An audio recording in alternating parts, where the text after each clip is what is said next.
Hello, my name is Shannon. I'm from Colorado, and my family's lives were put in danger by a scammer here on TikTok. I need you to watch this video all the way through. I need you to like, follow, share, comment, anything you can to get this video pushed out because I don't want anybody else's family to have to go through what I've gone through in the past couple months. And before anybody says anything, I'm new to this whole video making thing. I've wanted to record this for a while. I've tried to record it and things just didn't come out right. But I figured the best thing for me to do is just to be transparent and to be me. So back in May, my husband was diagnosed with congestive heart failure. He was having a lot of problems. We took him into the ER. Come to find out he had 10 pounds of water around his heart. We almost lost him. I'm 100% total and permanent disabled vet, and I haven't worked in 11 years. So going back to work is a very scary situation for me. So in June, I got online and posted my resume to several different job postings. I was going to do whatever I could to support my family, not knowing when my husband can go back to work. In this process, I came across somebody's live video talking about how to do resumes and interviews. And mind you, I hadn't worked in 11 years. I'm out of the loop. So I was chatting. I was trying to get feedback. I was trying to gain some knowledge. And a guy ended up DMing me and said that he had looked up my resume on one of the job postings and thought that he would have a possible job offer for me if I was interested. I asked him what the job was about. He said he worked for an investment firm and that he was looking for somebody to help him with his investment endeavors. I don't know anything about investments. I don't know anything about crypto. I don't know anything about Bitcoin. And I told him that. I said, I have no experience in this. And he says, don't worry. If you're interested, I'll walk you through it. He told me the company that he worked for was OneCore. So I decided to look it up. And it's a company out of Australia. I thought, okay, not local, but, what it is.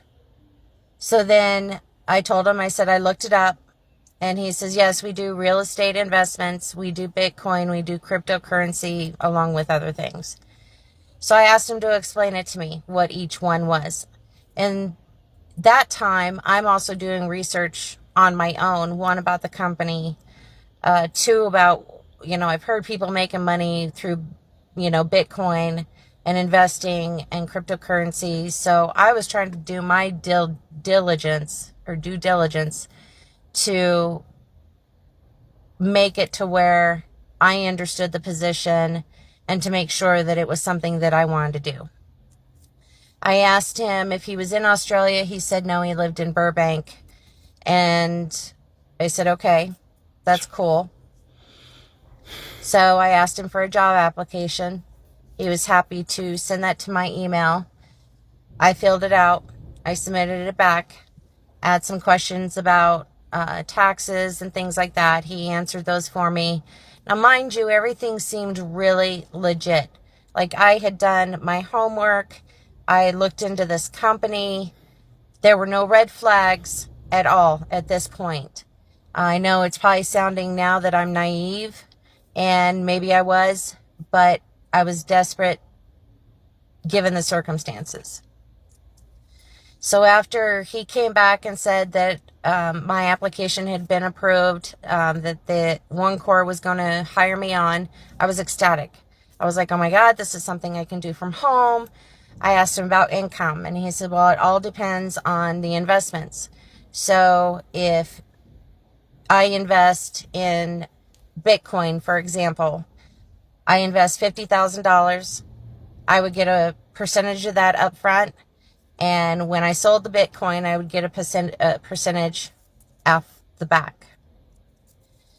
I told him I didn't want my personal finances to interfere with this at all. So he had told me to open up an account with Barclay and open up an account with Uphold. and Barclay would be the account that I would receive the investment money in. I would transfer that into Uphold. I would buy Bitcoin, and then he would tell me when to sell. At this point, he asked me to add him onto my WhatsApp because he was going to be giving me information, account numbers, things like that. And he was worried about the encryption. I understood that. So I went ahead and added him on my WhatsApp. At that point, he had given me the account numbers for the investment account that I would be withdrawing money from to put into my Barclay account. And I went in, submitted everything, and he says, well, we're going to do a dry run. I'm going to try to transfer $50,000. Okay, easy enough. So I went in to Barclay, requested the $50,000 from the investment account, and I get an error message. Please contact. So I contact them, and they said, well, we need to verify the transfer. So they asked me how much it was. I told them. They asked me other information. I told them. And they said, okay, it'll be 3 to 5 days before that money goes into my Barclay account. Okay, no problem.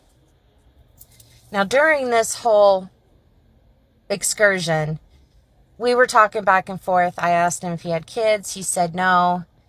And then later on in conversations, days later, he had made a comment that he had a daughter. And I said, well, you know, I asked you earlier, did you have kids? You said no. And he says, well, I must have misunderstood you. And I said, okay. And he said that he lived in Burbank, but he was originally from New Zealand, which makes sense with the Australian One Corps. And I noticed on his WhatsApp that his area code was San Diego. And I knew that because I was stationed for school in San Diego. So I asked him about it. And he says, yeah, he had gotten his phone in San Diego, but he currently lived in Burbank. Okay, I get that. I have a daughter with a Colorado number, and she lives in Florida. So it made sense. Looking back on it now, red flag. So a couple days went by, and the money was still not showing up in my Barclay account. So I asked him about it, and he says, well, let me contact the investment bank and find out what's going on. So he gets back with me. Now, mind you, I had not talked to him over the phone. Everything has been text message. He gets back with me, and he says, well, they need to verify your identity. Okay. So instead of going by the number that he gave me, I was trying to do it right.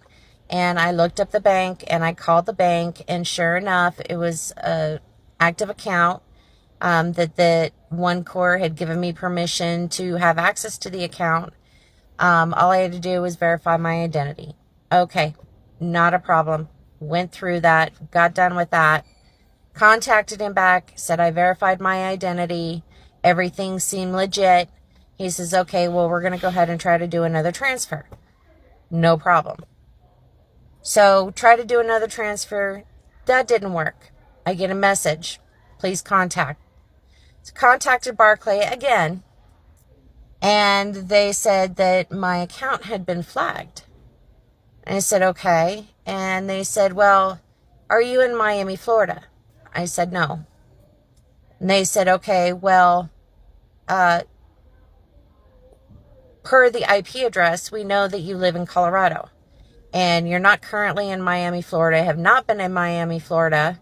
So therefore, we flagged your account for suspicious behavior. I do apologize how long this video is taking. I just realized my 10 minutes is up. So please stay tuned for part 2.